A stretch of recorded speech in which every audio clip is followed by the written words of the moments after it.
বিসমিল্লাহির রহমানির রহিম। পরম করুণাময় ও অসীম দয়ালু আল্লাহর নামে শুরু। ওয়ামান আহসানু কাওলাম মিম্মান দাআ ইলাল্লাহি ওয়া আমিলা সালিহান ওয়া ক্বালা ইন্নানী মিনাল মুসলিমিন।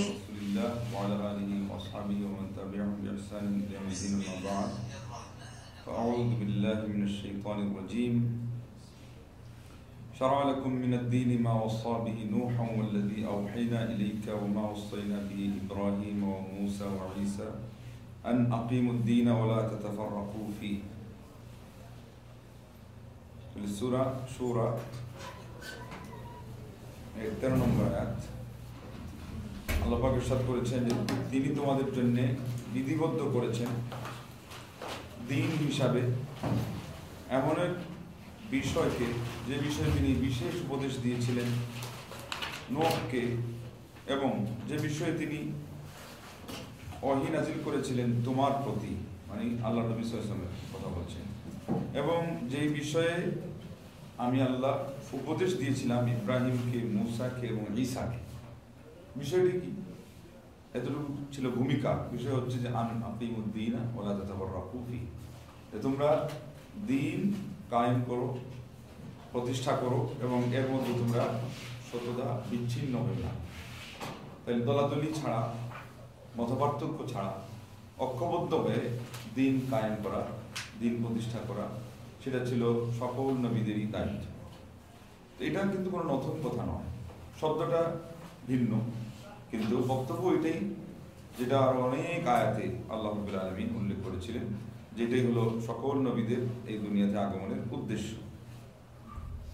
মহান রব্বুল আলামিন নবীদের কথা বলতে গিয়ে বলেছেন যে ওয়ালাকাদ বাআসনা ফি কুল্লি উম্মাতির রাসূলান আন ইয়াবুদুল্লাহ ওয়াজতানিবুত তাগুত, সূরা নাহলের 36 নম্বর আয়াত।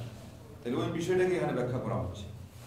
এখানে তো কয়েকজন নবীর নাম বলা, আর ওই জায়গাতে সকল নবীদের কথা বলা হবে যে ওয়ালাকাদ বাআসনা ফি কুল্লি উম্মাতির রাসূল, আমি প্রত্যেক জাতির কাছে রাসূল প্রেরণ করেছি আন ইয়াবুদুল্লাহ ওয়াজতানিবুত তাগুত, এই বিষয়টা দিয়ে, এই দাওয়াত দিয়ে, এই দায়িত্ব দিয়ে যে তোমরা কেবলমাত্র আল্লাহর ইবাদত করো এবং তাগুত থেকে তোমরা দূরে থাকো। তাগুতের সাধারণ সংজ্ঞা হলো এটাই যে যার ইবাদত করা হয় এবং সে তার ইবাদতের প্রতি সন্তুষ্ট থাকে। সেটা হলো প্রাণী হলে, তার বুঝ শক্তি থাকলে, আর প্রধানত একটা অর্থ থাকে, তার সাথে আনুষ্ঠানিকভাবে আরো অনেক জিনিস কিন্তু পরে যোগ হয়ে যায়। পরবর্তীতে যেটা অর্থ নিয়েছে, রূপ নিয়েছে এবং ব্যাপক অর্থে যে তাগুত, সেটা হলো আল্লাহর এগেইনস্টে যেই জিনিসটাকে মানুষ পূজনীয় হিসাবে, উপাস্য হিসাবে মেনে নেয়, ওইটাই হলো তাগুত। তাহলে তার সাধারণ অর্থ অনুযায়ী আমরা এই আয়াতের ব্যাখ্যা পেলাম যে সকল নবীদের দায়িত্ব এটাই ছিল, এই দাওয়াত দেওয়া যে ইবাদত হবে শুধুমাত্র এক আল্লাহ, এবং এর বিপরীত যে মাবুদগুলোর ইবাদত করা হয় সেখান থেকে তাদেরকে সরে আসতে হবে, এবং নবীদের দায়িত্ব হলো সেখান থেকে তাদেরকে সরিয়ে নিয়ে আসা, দাওয়াতের মাধ্যমে, বোঝানোর মাধ্যমে, এবং যখন যেই পাওয়ার থাকে সেই পরিস্থিতি অনুযায়ী যার ব্যাখ্যা পরবর্তীতে আসবে। তাইলে এটারই কিন্তু ব্যাখ্যা হবে এখানে। এই কথাটা আবার আল্লাহ পাক আরেক জায়গাতে বলেছিলেন যে আমি নূহ নবীর কাছেও তার উল্লেখ করে দিয়ে এরপরে অন্যান্য নবীদের কথা বলে, মোট কথা নাম ধরে ধরে ধরে আরো বিভিন্ন নবীরা এসে বলেছেন, কি বলেছেন, ইয়া কওমি আবুদুল্লাহ মা লাকুম মিন ইলাহিন গায়রুহু। তাহলে ওটা হলো ভুরি আয়াত, এবং ওটা হলো মূল বিষয়, যে প্রত্যেকের আহ্বান ছিল যে হ্যাঁ আমার সম্প্রদায় তোমরা এক আল্লাহর ইবাদত করো, তিনি ছাড়া তোমাদের আর কোনো মাবুদ নেই। সূরা বায়িনাহ 5 নম্বর আয়াতে আমরা কি পাচ্ছি, ওয়াযালিকা দীনুল কাইয়্যিম। আগে শুনলেন সকল নবীদের প্রতি যে নির্দেশ দেওয়া হয়েছিল সেটা, এবার শুনেন নবী হোক উম্মত হোক সবাইকে মিলে যে কথাটা আল্লাহ বলতে চাইছিলেন সেটা কি, ওয়ামা উমিরু ইল্লা লিয়াবুদুল্লাহ মুখলিসিনা লাহুদ-দীন হুনাফা ওয়া ইউকিমুস সালাতা ওয়া ইউতুজ যাকাতা ওয়া যালিকা দীনুল কাইয়্যিম।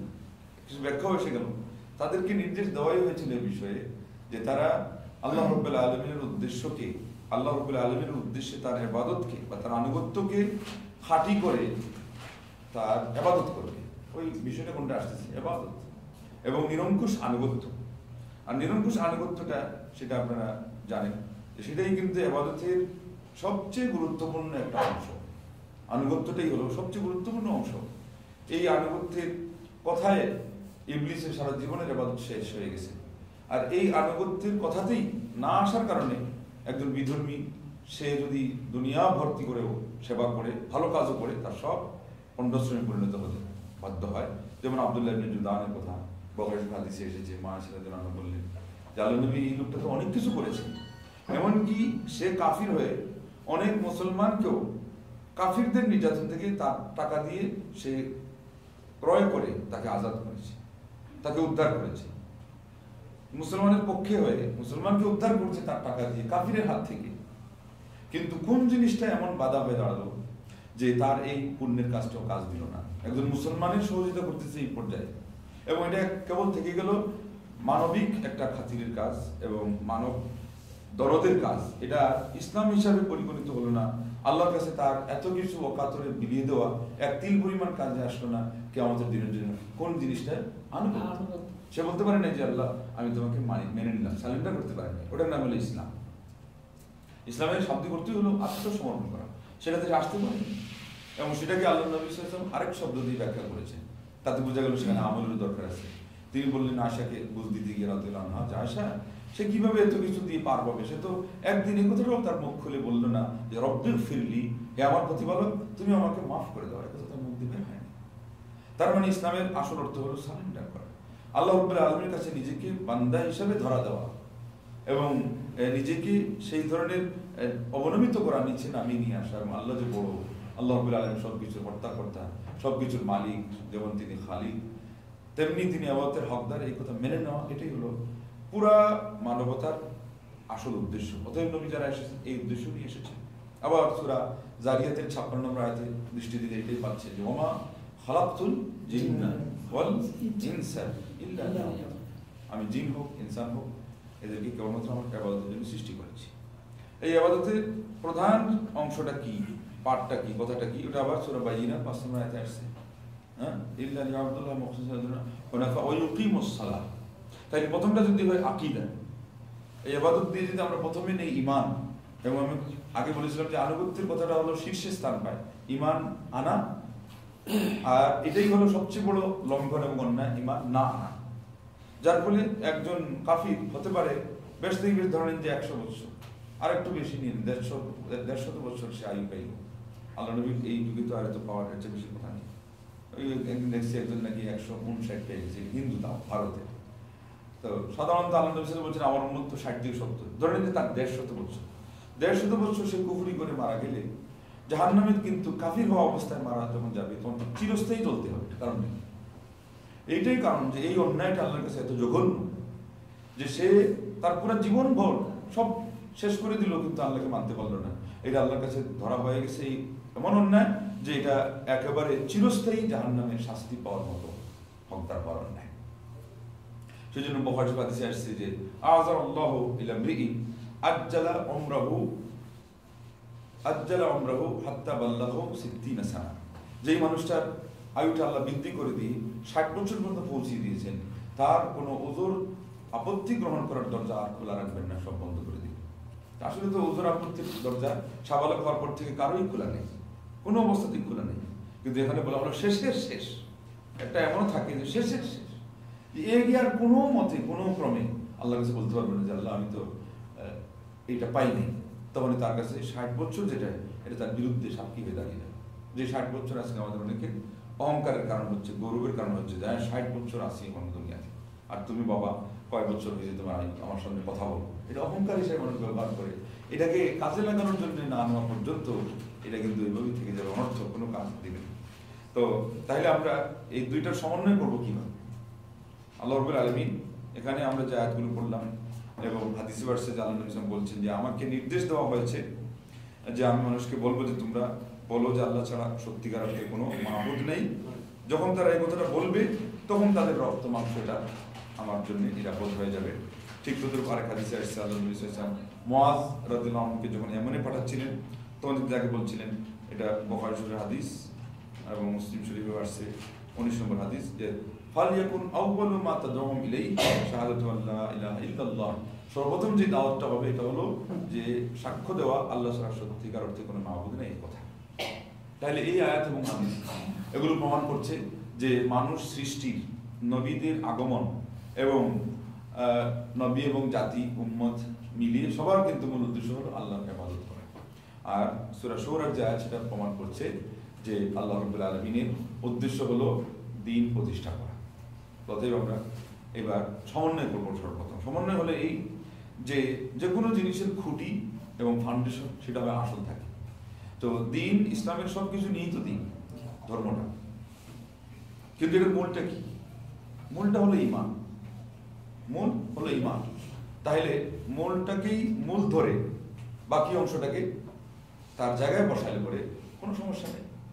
এমত অবস্থায় আপনি এই আয়াতের নির্দেশ অনুযায়ী সর্বপ্রথম কি করতে হবে? ঈমান আনতে হবে। তাইলে আমরা দ্বীনের খুঁটিটা গাঁথলাম। এরপরে এটাকে মজবুত করতে গেলে তার পরিচর্যা লাগবে। তখনই আস্তে আস্তে কোনটাতে গেলাম? নামাজে। এবং এরপরে আস্তে আস্তে অন্যান্য ইবাদতের যে কাজগুলো করলাম। এবং মনে রাখতে হবে যেখানে সর্বপ্রথম ইসলামের 5টা রুকুনের ছাড়া, রুকুন ছাড়া অন্য কোনো জিনিস স্থান পাবে না। তার স্তম্ভ গাঁথার পরে সবার আগে যে জিনিসগুলো প্রায়োরিটিতে আসবে সেটা হলো ইসলামের 5টা রুকুন, নামাজ, তাহলে যাকাত, এরপরে রোজা, তারপরে হজ। এরপরে অনেক বড় বড় বিষয় আসবে তার সিরিয়াল অনুযায়ী, কিন্তু 5টা রুকুনের আগে কিন্তু ওভারটেক করার কোনো অধিকার নেই। অথচ ইদানিং কিন্তু একটা বক্তব্য মনে চলছে যে নামাজ, রোজা, হজ, যাকাত এগুলো নাকি একটা ট্রেনিং মাত্র। এই ট্রেনিং দিয়ে আল্লাহ রাব্বুল আলামিন বান্দাদেরকে তৈরি করছেন। এটা ট্রেনিং, এটা আসল না। এটা এত মারাত্মক একটা মূলনীতি যে আল্লাহ পাক সূরা জারিয়াতে আপনারা পাইলেন যে মানুষ সৃষ্টির উদ্দেশ্যই নির্ণয় করেছেন ইবাদত। আর এই যে বক্তব্য যেটা, এটা বলতে চাচ্ছে যে এগুলো কোনো মুখ্য উদ্দেশ্যই না, এটা ট্রেনিং। এটাকে আরবিতে বলা হয় ওয়াসিলা। আর উদ্দেশ্য যেটা, এটাকে বলে গায়া। ওয়াসিলা মানে কি? মাধ্যম। আর উদ্দেশ্য হলো লক্ষ্য, উদ্দেশ্য। তাহলে আজকে আপনারা আপনার ইয়ে থেকে, বাসা থেকে এসেছেন গাড়ি দিয়ে, এটা হলো ওয়াসিলা, মাধ্যম। আর যেখানে এসেছেন ইসলাম সেন্টারে ক্লাসের জন্য, এটা হলো গায়া, উদ্দেশ্য। তো এখন নামাজ রোজা যদি হয় খালি গাড়ি পার হওয়া, শেখু পার হওয়া, খেয়াঘাট পার হওয়া, তাহলে এই দুনিয়াতে আসার উদ্দেশ্য কি? তো উনি যে বক্তব্য যিনি পেশ করছেন, ওনার উদ্দেশ্য ইসলামিক রাষ্ট্র কায়েম করা হলো, ওটা হলো মেন উদ্দেশ্য। কোনো আয়াতের সাথে মিল পাওয়া গেল? কোনো হাদিসের সাথে মিল পাওয়া গেল? কোনো মিল নেই। তো কিন্তু এতটুকু আছে অবশ্যই যে আপনি যখন এটা শুনলেন যে দ্বীন শব্দের ভিতরে ইসলামের সকল ধর্মকর্ম আছে, তাহলে সবগুলো ব্যাপকভাবে শামিল। কিন্তু শামিল হতে গেলেও আর সিরিয়াল আমরা ঠিক করেছি, সেটা কি? আগে বড়টা আসবে, তারপরে পরেরগুলো আসবে। এবং সেখানে আরেকটা সিরিয়াল আছে আরো গুরুত্বপূর্ণ, সেটা হলো আপনি যে কোনো জিনিস কায়েম করবেন, গড়বেন। আকিমু শব্দ থেকে কিন্তু গড়াটা পাচ্ছি আপনার। গড়বেন যে, এই গড়তে গেলেও কিন্তু আপনার অঙ্গন ঠিক করতে হবে। সর্বপ্রথম আপনি কোন জিনিসটা ঠিক করবেন? আপনার যেটা সম্ভব কোনটা, সহজ কোনটা, যেটা হলো আপনার হাতের নাগালে আছে। সেই জন্য সূরা তাহরিমের 6 নম্বর আয়াতে দৃষ্টি দিতে হবে। সেখানে আল্লাহ কি বলেছেন? ইয়া আইয়ুহাল্লাযীনা আমানু কু আনফুসাকুম ওয়া আহলিকুম নার। হে মুমিন সম্প্রদায়, তোমরা নিজেদেরকে এবং তোমাদের পরিবার পরিজনকে জাহান্নামের আগুন থেকে রক্ষা করো। তাহলে পরে আমরা দুই দিক থেকে পাচ্ছি যে প্রধান যে জিনিসটা, সেটা কিন্তু আমাদের সমাজে একটা যে বক্তব্য চলছে যে রাষ্ট্র কায়েম মানে হলো দ্বীন কায়েম, সেটার থেকে সে আলাদা। একটা হলো বিষয় হিসাবে কোনটা আসতেছে? ঈমানের বিষয় আসতেছে। এরপরে পর্যায়ক্রমে ইসলামের বড় বড় বিষয় আসতেছে। আর আরেকটা হলো অঙ্গন হিসাবে, দাওয়াতি কাজ যখন আপনি করবেন, গড়ার কাজ যখন করবেন, তো ইসলাম কি বলছে? আপনার কাছেরটা আগে করুন। আগে আপনার ঘরে আপনি আগুন জ্বালান এবং ঘর থেকে আপনি অন্ধকার দূর করুন। এরপরে আপনি এই মশালটা অন্য আরেকজনের হাতে তুলে দেন, সেও তার ঘর থেকে অন্ধকার দূর করুন। এইভাবে হলো পর্যায়ক্রমে যখন এই মশাল আরো ব্যাপকতা লাভ করবে, যেই পরিমাণে আগুন জ্বলবে সেই পরিমাণে আলো বিচ্ছুরিত হবে, যেই পরিমাণে আলো আপনি জ্বালাবেন সেই পরিমাণে সমস্ত অন্ধকার দূর হয়ে যাবে। এটা কিন্তু একেবারে একটা যাকে বলে বিবেকের কথা, জ্ঞানের কথা, যুক্তির কথা, আর আমরা সর্বোপরি পাইলাম যেটা কোরআন এবং সুন্নাহ এর কথা। তো সেই জন্য আমাদের সবাইকে এই কথায় বিশ্বাস রাখতে হবে যে ইসলামে কিন্তু দ্বীন কায়েমের একটা আসল বক্তব্য আছে কোরআন ও সুন্নাহতে। আল্লাহ রাব্বুল আলামিন বলে দিয়েছেন এবং তার একটা পদ্ধতিও বলে দিয়েছেন। এবার আমরা পদ্ধতির কথা বলবো। সেটা হলো এই মহান রব্বুল আলামিন সূরা নূরের 55 নম্বর আয়াতে বলেছেন যে ওয়াদাল্লাহুল্লাযীনা আমানু মিনকুম ওয়া আমিলুস সালিহাত লা ইয়াস্তাখলিফান্নাহুম ফিল আরদি কামা ইস্তাখলাফাল্লাযীনা মিন ক্বাবলিহিম ওয়া লা ইউমাক্কিনান্না লাহুম দীনাহুম আল্লাযী ইরতাদা লাহুম ওয়া লা ইউবাদদিলান্নাহুম মিন বা'দি খাওফিহিম আমনা ইয়া'বুদুনানি লা ইউশরিকুনা বি শাইআ ওয়া মান কাফারা বা'দা যালিক ফাউলাইকা হুমুল ফাসিকুন।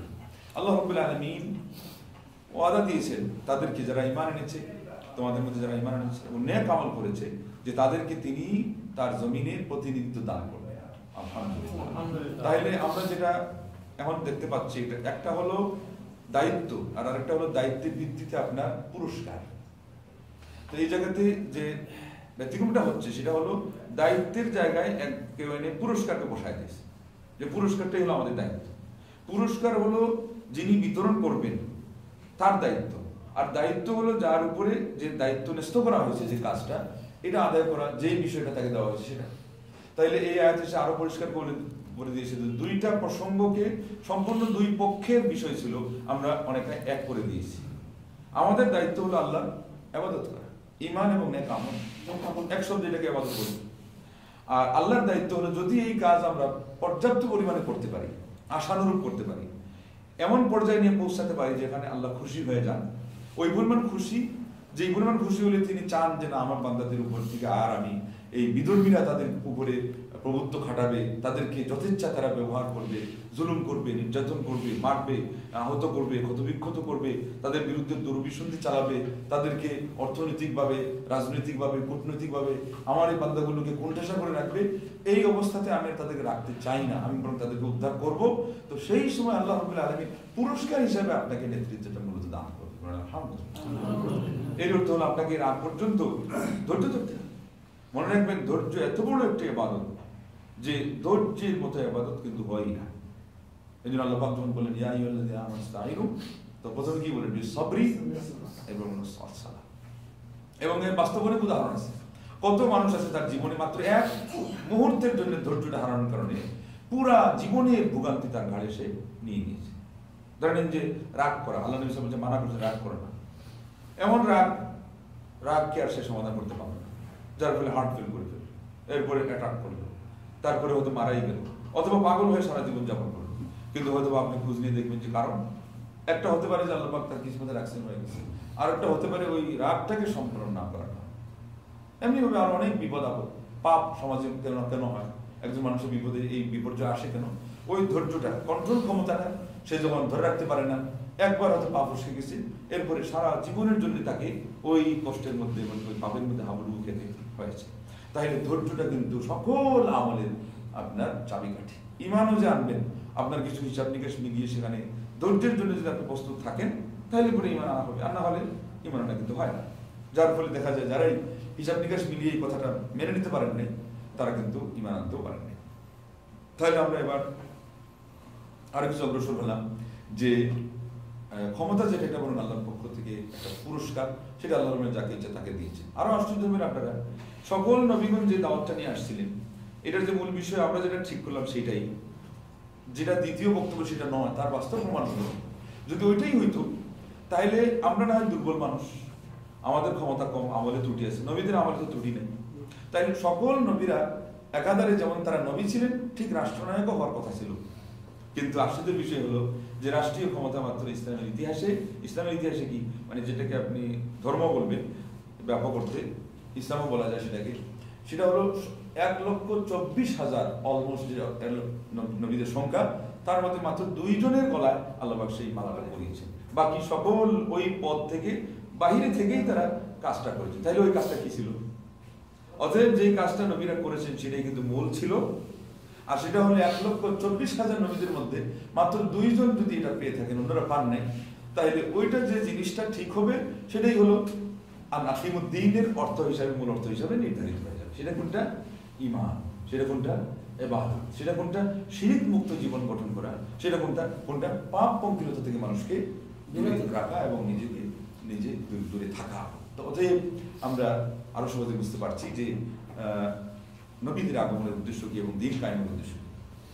একটা হাদিসের মধ্যে এটাও এসে গেছে, আরো সুস্পষ্টভাবে ব্যাখ্যা পাওয়ার জন্য আমরা এটা ইনশাআল্লাহ এবার হাদিস পেশ করব। মুসনাদ আহমদে, হাকিমে, সহিহ আত-তারগিব এবং তারহিবের 6715 নম্বর হাদিসে এটা এসেছে, না ইবনে হিব্বানের 6715 নম্বর হাদিসে এসেছে যে আল্লাহ নবী সাল্লাল্লাহু আলাইহি ওয়াসাল্লাম বলেছেন লা ইয়ানতাকিদুন্না উরাল ইসলামি উরওয়াতান উরওয়া কুল্লামান তাকাদাত উরওয়াতুন তাশাব্বাতান নাসু বিল্লাতি তালিহা।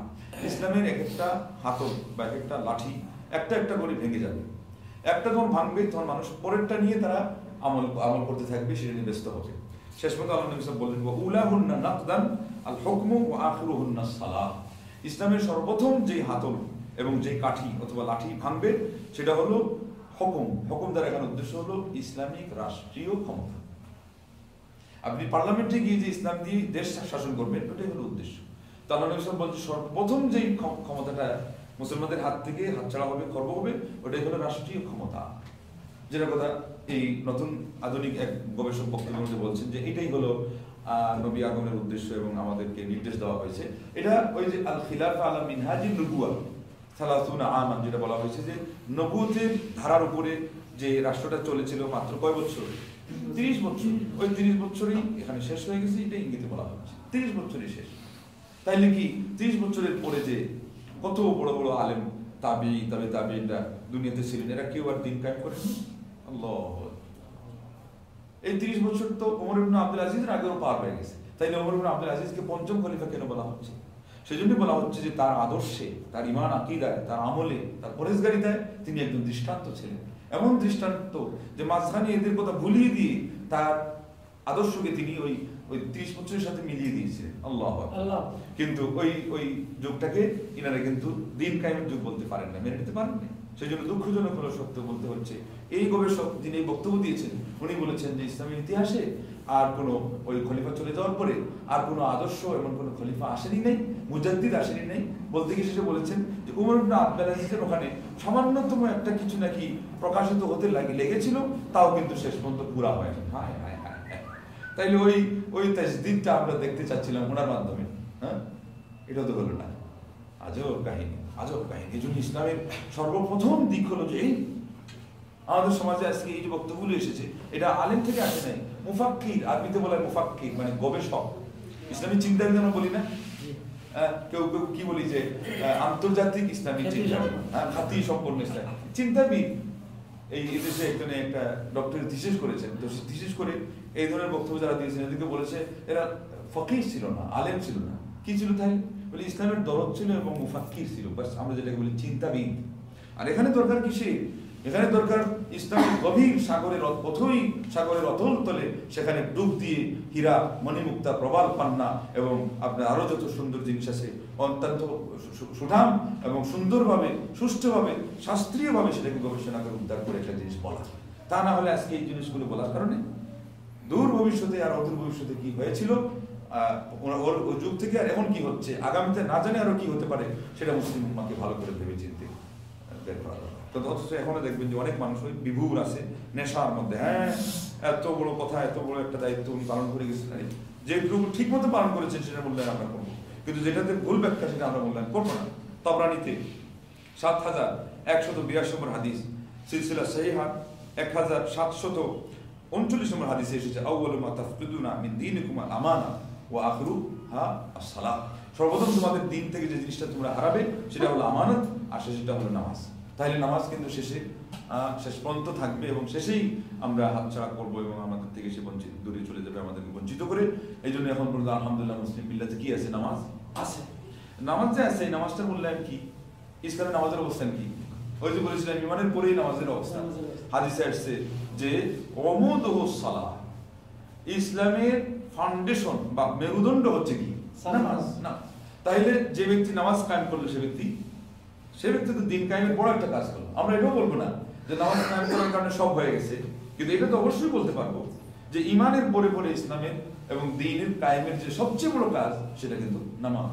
অতএব যারা নামাজ কায়েম করলো তারা দ্বীনের বড় থেকে বড় একটা আমলের প্রসঙ্গে আসলে বরং সর্বপ্রথম এবং প্রধান আমল সে কায়েম করতে পারলো। বলেন আলহামদুলিল্লাহ। তাহলে তো নিরাশ হওয়ার কিছুই নেই। ওই নিরাশটা আ জায়গায় হলেই কিন্তু ওই মানুষের ভাগ্যে আরো বেশি নৈরাশ্য আছে। যতটুকু আল্লাহ রেখেছেন শুকরিয়া আদায় করতে হবে। মুসলিম মিল্লাত যে অবস্থানে আছে তাদেরকে একটু সাধুবাদ জানাতে হবে, এরপরে তাদের ওখান থেকে আরো কিছু আরো কিছু উদ্ধার করার জন্য, ঝংকার তোলার জন্য আপনাকে আকুতি কথা, আপনাকে মিনতি স্বরে পরিবেশ পরিস্থিতি অনুযায়ী যেদিন তাদের ইমান দুর্বল হবে, যেখানে ফিতনা ফাসাদ এসে তাদেরকে একেবারে আপনার ঝড় তুফানের মতো, টর্নেডোর মতো এদিক সেদিক করে ফেলবে, এই অবস্থায় তাদেরকে উৎসাহিত করে অগ্রসর করা ছাড়া এই ভয় দেখে আপনার মানুষকে সতর্ক করার পথ ইসলাম কিন্তু বেছে নেয় নাই। আর এই পথগুলো কিন্তু ভয় দেখানোর পথ, যার ফলে কি হয়েছে জানেন, কঠিন থেকে কঠিন একটা ফতোয়া এসেছে যে মুসলিম সমাজ কাফির হয়ে গেছে। রাষ্ট্রনায়ক তো হয়েছেই, যে মুসলিম সমাজে এই ব্যাখ্যা অনুযায়ী দিন কায়েম নাই, সেই মুসলিম সমাজ জাহিলি যুগের দিকে ফিরত চলে গেছে। এই বক্তব্য জিলাল কোরআন নামক সাহেব কুতুবের বইয়ে বারবার এসেছে, যেমন পাকিস্তানের বড় গবেষক মৌলানা মোহাম্মদ সাহেবের তাফসীরুল কোরআনও বারবার এসেছে, আর অন্যান্য বই, ওই যে খেলাফত এবং মুলকি, যেটা বারবার এসেছে যে মুসলিম মিল্লাত জাহিলি যুগের দিকে ফিরত চলে গেছে। কিন্তু আপনারা আগেও শুনেছেন যে আল্লাহ নবী মুহাম্মদ রাসূলুল্লাহ সাল্লাল্লাহু আলাইহি ওয়াসাল্লাম নিজেও বলেছিলেন যে তোমরা আমার পরে ওই কুফুরির দিকে আবার ফিরে যেও না যে একজন আরেকজনের বর্ণনা করাবে। কিন্তু নবী সাল্লাল্লাহু আলাইহি ওয়াসাল্লাম বক্তব্য কি পর্যায়ের ছিল আর এখানকার বক্তব্য কোন পর্যায়ে, আকাশ পাতাল ব্যবধান। ওখানে হলো পুরো মুসলিম মিল্লাতকেই কুফুরির অন্ধকারে ডুবিয়ে দেওয়া হয়েছে গায়ে। আর আল্লাহ নবী সাল্লাল্লাহু বলেছিলেন যে এই আচরণটা হবে কুফুরি আচরণ, এটার থেকে তোমরা সাবধান থাকবে, সেই জন্য তিনি এই কথাটা বলেছিলেন। আর এটা মনে রাখবেন যে নবী সাল্লাল্লাহু আলাইহি ওয়াসাল্লাম এত বড় মানুষ, যেমন আল্লাহ রাব্বুল আলামিনের কালাম পড়ো, নবীর বক্তব্য পড়ো, তিনি যদি কোনো কথা ভয় দেখানোর ছলে একটা শব্দ বলে যে আরো ব্যাপক, সেটা বলতেই পারেন, কেননা তিনি হলেন সারা জাতির অভিভাবক। এবং তার ব্যাখ্যা করার জন্য হাফিজ ইবনে হাজার বের হবেন, ইবনে রাজব বের হবেন, ইমাম আহমদ হাম্বল বের হবেন, ইমাম মালিক বেরিয়ে আসবেন, ইমাম আবু হানিফা কাজ করবেন, ইমাম শাফি কাজ করবেন, ইমাম ইবনে তাইমিয়া কাজ করবেন, ইবনুল কাইয়্যুম সেখানে কথা বলবেন, আপনার আমার কথা ব্যাখ্যা করে দেওয়ার জন্য। যেখানে প্রসঙ্গ এটা ছিল, উদ্দেশ্যটা ছিল, কে আসবে? কোন সলিমুদ্দিন আসবে না, কোন কালিমুদ্দিন আসবে না। সেই জন্য আল্লাহ নবী সাল্লাল্লাহু আলাইহি ওয়াসাল্লাম ছাড়া কোনো উম্মতের কোনো আলেম, কোনো সদস্য যখন কথা বলবেন, তখন তাকে 7-5 গণেই কথা বলতে হবে। তার কথার মধ্যে এমন কোনো আপনার এমন কোনো ব্যাপকতা দিয়ে, এমন কিছু মানে যেখানে অনির্ধারিত বিষয় ব্যাপারটা সেটা নির্ধারণ করে দিয়ে এমন কিছু বিধান জারি করা চলবে না, যার ফলে জাতি ভুল বুঝতে পারে এবং তারা তার এই কথায় আঘাত পেয়ে তারা পিছনের দিকে চলে যেতে পারে। তো আসুন আমরা সময় যেহেতু কমে এসেছে, এবার এই যে 3টা আয়াতকে নিয়ে ব্যাখ্যা দেওয়া হয় সূরা মায়েদা, সূরা মায়েদার 44 নম্বর আয়াত, যথাক্রমে 45 এবং 47 নম্বর আয়াত। আল্লাহ পাক বলেছেন ওমান লাম ইয়াহকুম বিমা আনজালাল্লাহ ফাউলাইকা হুমুল কাফিরুন। 45 গিয়ে বলছেন ফাউলাইকা হুমুল যালিমুন, 47 গিয়ে বলছেন ফাউলাইকা হুমুল ফাসিকুন। এখানেই দক্ষণীয় বিষয়, দর্শনীয় বিষয়। দুইবার আল্লাহ বলছেন এমন শব্দ যেটা কুফরি বোঝায় না। ফাসিক মানে কি? অবাধ্য। জালিম মানে কি? অবিচারী। আর একবার বলেছেন কাফির। কারণটা কি? কারণ এই জন্যই যে সর্বাবস্থায় কেউ যদি আল্লাহর বিধান ছাড়া কোনো একটা বিষয়ে ফয়সালা দিয়ে দিল, সে কাফির হয় না। এরপরে আবার আরো বুঝতে হবে যে বিধান দিয়ে ফয়সালা শব্দের অর্থ নেই। সর্বপ্রথম আপনি যে নামাজ পড়তেছেন, আপনি যে হারাম হালাল বাসিস করে চলছেন, আপনার ব্যক্তি জীবনে যে দৈনন্দিন প্রায় 1 ডজন বা তার চেয়ে বেশি কাজগুলো আপনি করছেন, যেটা নিচ্ছেন না, বিধান নিচ্ছেন না। আমাদের ইসলামের তো বড় একটা বৈশিষ্ট্যই হলো যে no east no west, Islam is the best, Islam is the only one complete code of life. আমাদের প্রাচ্য নয়, প্রাতীচ্য নয়, আমাদের জন্য একেবারে অ্যাকুরেট ধর্ম, আমাদের জন্য পছন্দসই ধর্ম হলো ইসলাম। এটার কারণটা হলো এই যে কমপ্লিট কোড অফ লাইফ। আপনার ব্যক্তি জীবনে কি করতে হবে, দৈনন্দিন প্রাত্যহিক আমরা কি করি, কোনটা করণীয় কোনটা বর্জনীয়, সেটা কেবলমাত্র চুলচেরা ব্যাখ্যা ইসলাম ধর্মেই আছে, অন্য কোনো ধর্মে নাই। তো এই যে আপনি ফয়সালাটা নিচ্ছেন, সেটা কি বিধান না? সেটা কি দিন না? সেখানে আপনি আপনার নিজের উপরে যেটা ফিট করেছেন, এটা কায়েম করা না? কায়েম মানে কি? একটা জিনিস গড়ে তোলা, একটা জিনিস প্রতিষ্ঠা করা। তো অতএব এইটা সহ যে পঞ্চায়েতি বিচার হয়, তারপরে সমাজে কিছু সালিসি বিচার হয় না, সবের ভিতরে শামিল যে আপনি এই ফয়সালাগুলো কি কোরআনের বিধান অনুযায়ী করলেন কিনা। খোঁজ নিয়ে দেখবেন যে সমাজে এই ধরনের অনেক ফয়সালা এমন হচ্ছে যেগুলো কোরআনের বিধান অনুযায়ী হচ্ছে না। তো অতএব সেটা সহ ঠিক তদ্রুপ কোরআন এবং হাদিসের যে বক্তব্যগুলো এসে যাবে মাসালা মাসাইলের ক্ষেত্রে, এমন অবস্থায় একজন মুসলিমের জীবনে তার এই মাসালা মাসাইলের ক্ষেত্রে কোরআন এবং সুন্নাহর কথাটাকে প্রাধান্য দেওয়াও এই আয়াতের উদ্দেশ্য। যদি প্রাধান্য না দেন, তাইলে যদি আপনি কুফরি ফতোয়া জারি করেন, তো ওই ধরনের কুফরি ফতোয়া মুসলিম সমাজের সকল সর্বস্তরের মুসলমানদের উপর জারি করতে হবে। যারা নামাজের ক্ষেত্রে একটা বিধান নবীর হাদিসের বিপরীত করে ফেললো, যারা রোজার ক্ষেত্রে একটা মাসালা নবীর হাদিসের বিপরীত নিয়ে নিল, তো এইভাবে যদি কুফরি ফতোয়া দেন, তাহলে তো মুসলিম মিল্লাত সবাই ওই যে ওনারা যেমন শেষে বলেছে সব জাহিলি যুগে ডুবে গেছে, ওই পর্যায়ে পৌঁছাই দিতে হবে। অথচ ওরা তো সেটা না। এবার তাহলে কি বুঝলাম যে এই যে কথাটা, এটা এসেছে আপনার ব্যক্তি জীবন থেকে নিয়ে পার্লামেন্ট পর্যন্ত সব বিষয়কে পরিপাক্ত করে। প্রত্যেকটা জায়গায় এই কাজটা আপনার প্রতিফলিত হবে এবং এই ফতোয়াটা আসবে যে যেখানেই আপনি লঙ্ঘন করবেন আপনার উপরে হয় কুফরির ফতোয়া জারি হবে, আর নাহলে ফাসিকির ফতোয়া জারি হবে, আর নাহলে জালিমির ফতোয়া জারি হবে। এবার আসুন, এই যে তিনটা কথা আল্লাহ বললেন, তিনটা থেকে আমরা বুঝতে পারলাম যে এখানে ব্যাপারটা আপেক্ষিক। এবং বুখারীতে ইবনে আব্বাস রাদিয়াল্লাহু আনহু বলছেন যে কুফরুন দুনা কুফরিন, কুফুর শব্দ বলার পরেও যে আয়াতে বলছেন 45-44 নম্বর আয়াতে যে ফাউলাইকা হুমুল কাফিরুন, সেখানে ইবনে আব্বাস রাদিয়াল্লাহু আনহু বলছেন যে কুফরি আবার কি আছে, দুই ধরনের আছে। একটা কুফরি এমন যে ইসলামের বাউন্ডারি থেকে বের করে দিবে, গণ্ডির ভিতর থেকে। আর একটা কুফরি হলো সে থাকবে ঠিকই কিন্তু নিয়ামতের নাশুকরি হবে, যেটা ব্যাখ্যা আপনারা গত সপ্তাহে একদিন শুনেছিলেন, ওইটার পুরো ক্লাসটা ওইটার উপর হয়েছিল। নিয়ামতের নাশুকরি করলেও কি বলা হয়, কুফরি বলা হয়। কিন্তু প্রত্যেকটা কুফরি শব্দ দিয়ে কিন্তু ওই কাফির বলা হয় না। অথচ আমাদের এই যে বর্তমান বিশ্বে একটা ফতোয়া চালু হয়ে গেছে যে পার্লামেন্টে যতদিন পর্যন্ত অক্ষরে অক্ষরে প্রতিটা বিষয় ইসলামের বিধান অনুযায়ী বাস্তবায়ন না করা হবে, এগুলো সব হবে কুফরি পরিবেশ, এবং যারা এগুলো করবে সবাই কাফির, একচেটে ফতোয়া দেওয়া হচ্ছে। এবার কিন্তু আরেকটা মূলনীতি পরিষ্কার করা জরুরি হয়ে গেছে, এবং ইবনে তাইমিয়া রাহিমাহুল্লাহ এটাকে খুব যত্ন সহকারে ব্যাখ্যা করেছেন, যেহেতু তার উপরেই এইগুলো দোষারোপ করা হয় যে তিনি সকল মুসলিম মিল্লাতকে নাকি কাফির বলেছেন। যদিও তার বক্তব্য ছিল ইমান আকীদার ক্ষেত্রে এবং ওই ব্যাপকভাবে ইসলামের সকল বিধিনিষেধের দিক থেকে মানে তার ফতোয়া। উনি বলেছেন যে আমি কিন্তু কুফরি ফতোয়া দেওয়ার ক্ষেত্রে সবচেয়ে বেশি সর্বোচ্চ সতর্কতা অবলম্বন করেছি।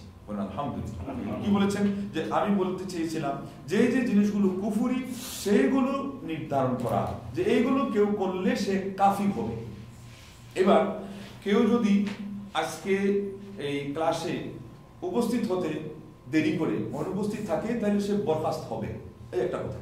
আর আরেকটা হলো আব্দুল করিম যদি আজকে আসতে খালি 1 মিনিট দেরি করে তাহলে সে বরখাস্ত হবে। এটার মধ্যে কিন্তু আকাশ পাতাল ব্যবধান আছে, শব্দ কিন্তু একই। এটার অর্থ কি, যে আব্দুল করিমের যদি কোনো কারণ থাকে সেখানে আসতে দেরি হইতে, তাইলে কিন্তু সেটা বিবেচনার ব্যাপার ছিল। কিন্তু ল হিসাবে সাধারণ একটা আইন সেটা ঠিকই আছে, যে আইন তারা পাশ করেছে যে আসতে যারা দেরি করবে তারা বরখাস্ত হবে। কিন্তু এবার যে আব্দুল করিমকেও বরখাস্ত করা হবে, লুৎফুরকেও বরখাস্ত করা হবে, আপনার সোহেল ভাইকেও বরখাস্ত করা হবে, এটা কিন্তু ওই বক্তব্যের ভিতরে শামিল করা যায় না। কেননা প্রত্যেকটা বক্তব্যের মধ্যে কি স্বতন্ত্র কিছু থাকেই থাকে। তো এনারা কিন্তু এটাই করেছেন, কুফরি ফতোয়া দিতে গিয়ে এমন কাজ করেছেন যেখানে কুফরির প্রসঙ্গ আসছে এরা কাফির, এটা কাফির, ওটা কাফির। অথচ বুখারীর হাদিসে আসছে যে যে ব্যক্তি কুফরি ফতোয়া দিবে আর ওই ব্যক্তির কাছে গিয়ে ওটা লাগার মতো ক্ষেত্র থাকবে না, সেখানে শর্ত আছে।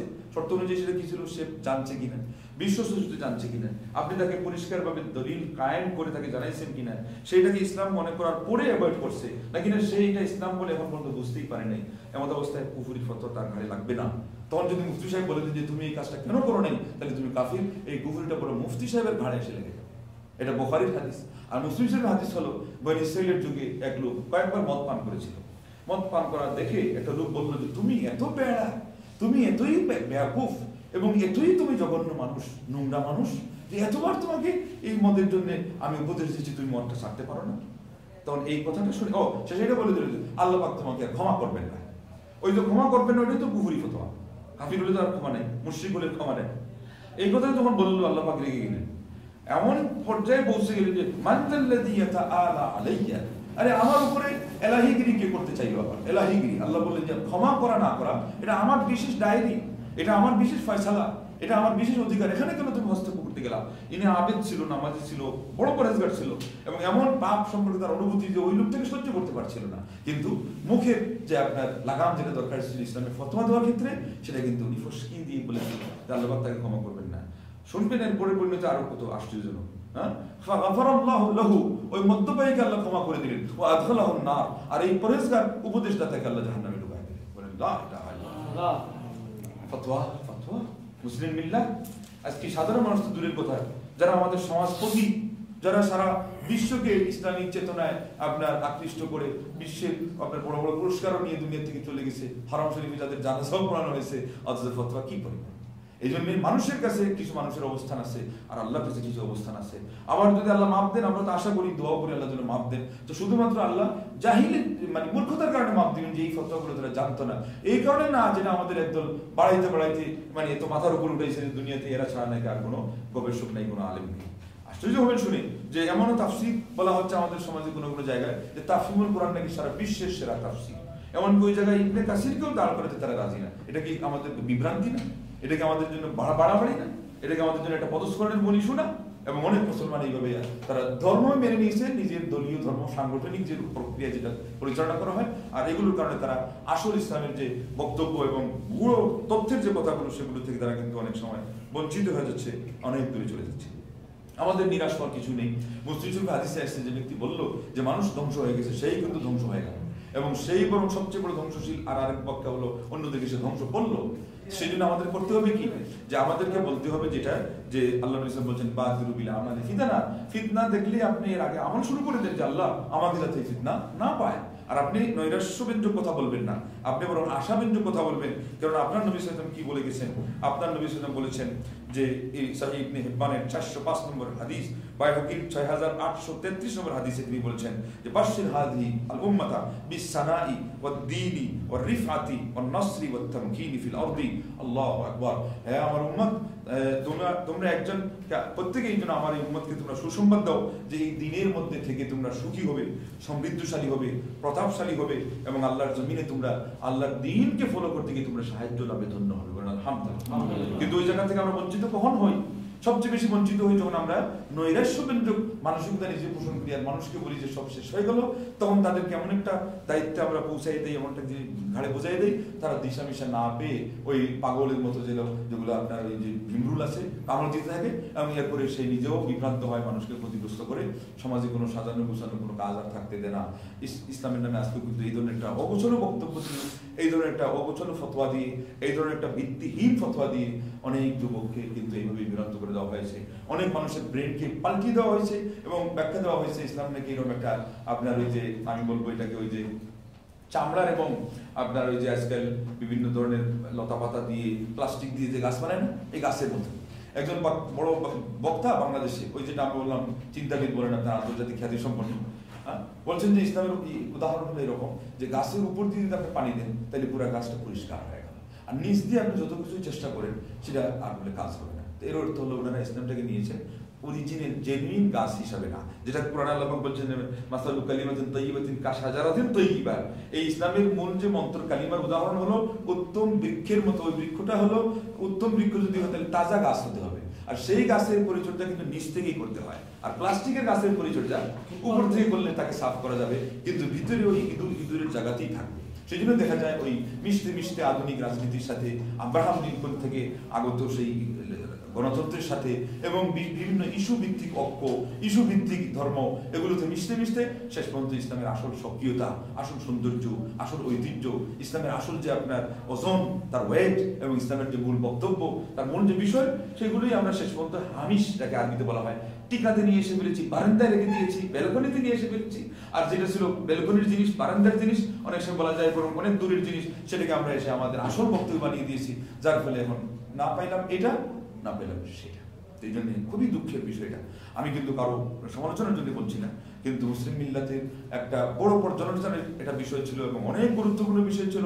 এবং কবি নজরুলের কথাটা শুনেও আমাকে একটা আমি আশ্বাস নিতে পারি, যেটা মুসলিম গবেষকরা দিতে পারলেন না। সে বলল যে ইসলামের সৌন্দর্য নিয়ে কবিতা রচনা করা সহজ, কিন্তু ইসলামের শাস্ত্রীয় বিষয় নিয়ে প্রবন্ধ রচনা করা কঠিন।